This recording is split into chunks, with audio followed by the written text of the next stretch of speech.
og velkommen til min podcast Hjælp til Selvhjælp. Det her er en podcast, som vil være din inspirationskilde til selvudvikling og din indre rejse. Mit navn er Shvini Rajarajan, og jeg er udviklingscoach. Jeg arbejder inden for selvudvikling og indre rejse. Hvis du er ny her på kanalen, så er det her, du får alle de gode tips og tricks til, hvordan du kan blive klogere på dig selv. Er du en lytter, der er kommet tilbage, jamen så tusind tak, fordi du vender tilbage og er insisterende på at vil lære dig selv at kende, og samtidig også dele din tid med mig. I dag kommer vi til at tale om, hvordan dine tanker og bevisninger faktisk er med til at forme din realitet. Jeg kommer til blandt andet at snakke lidt om overbevisninger og hvad der ligger forud for din måde at tænke og være på. Og derudover så får du også nogle gode råd med til, hvordan du skal tage det her med ind i din hverdag, når du går herfra. Når man taler om selvudvikling, taler man rigtig meget om mål. Men de her mål og vejen derhen til er formet af dine tanker og overbevisninger. Hvis vi skal dykke dybere ned i, hvad overbevisninger er, så er det egentlig dit mentale mønster i forhold til, hvordan du håndterer forandring, hvordan du håndterer nye ting, men også i forhold til, hvad det er for nogle begrænsninger, du sætter for dig selv.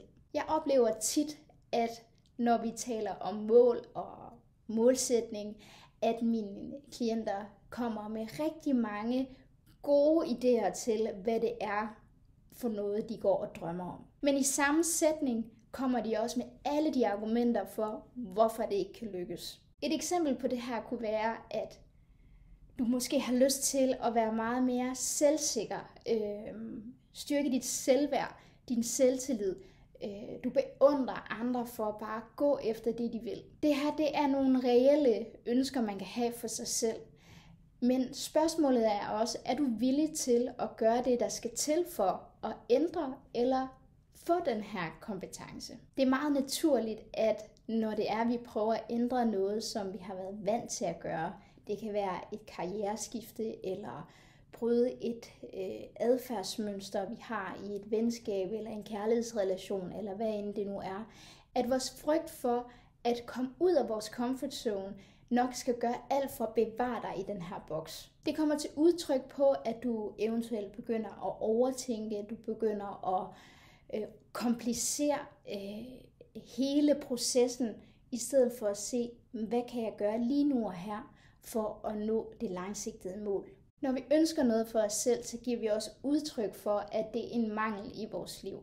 Så for at vi kan nå dertil, så bliver vi også nødt til at bryde de gamle mønstre og den gamle viden, den gamle læring fra os, for at vi kan lære nye ting. Med andre ord, så handler det faktisk i bund og grund om ikke størrelsen på din drøm, men viljen til at nå derhen. Er du villig til at gøre den ændring, det tager? Er du villig til at tage den kamp, det vil tage dig?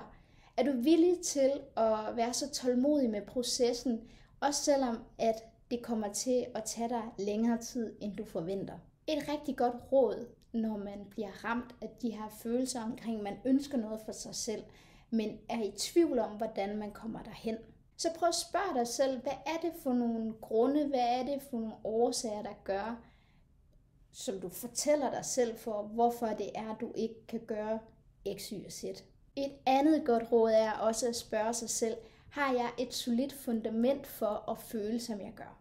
Det er sådan, at tit og ofte så fastholder vi os selv i en version af os selv, som vi allerede er kommet ud af. Det kan være, at du stadig lever i sådan en overlevelsesfase, selvom at du faktisk fysisk ikke er omkring de ting, dit indre går og frygter.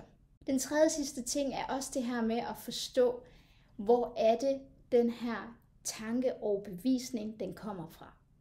Er det noget, der kommer fra min opdragelse? Er det noget, der kommer fra min kultur? Er det noget, som jeg har fået hen ad vejen og tilegnet mig, uden selv at være bevidst om det? Jeg husker tydeligt, da jeg flyttede ud første gang og var kun 19 år. Jeg boede i min studiebolig og gik rundt og gjorde rent.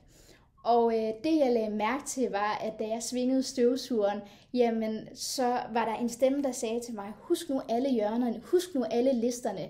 Og da jeg stoppede op og lige sådan tænkte over, hvem er det der egentlig, altså jeg er alene, hvis stemme er det, jeg kan høre her, så kunne jeg ikke lade være med at grine for mig selv, at selvfølgelig har det været min kære far, som stod i min baggrund, eller i baghovedet faktisk, og blev ved med at viske om, Ashwini, husk det ene, husk det andet, husk det tredje. Og som teenager, der var det noget af det mest provokerende, som han kunne sige til mig. Men her i mit voksne år er jeg da godt nok glad for, at det ligesom har gjort, at jeg er meget mere grundig i min rengøring. Det er et sjovt eksempel, men der er også rigtig mange mere alvorlige eksempler i vores liv, som vi har taget med. Det kan være vores pengemindset, det kan være vores mindset i forhold til relationer. Det kan godt være, at vi nogle gange går og passer lidt for meget på os selv, fordi at vi ønsker ikke at blive såret eller ked af det, eller er bange for det uvisse, eller hvad nu hvis jeg fejler, eller hvad nu hvis det ikke går, som jeg går og tror.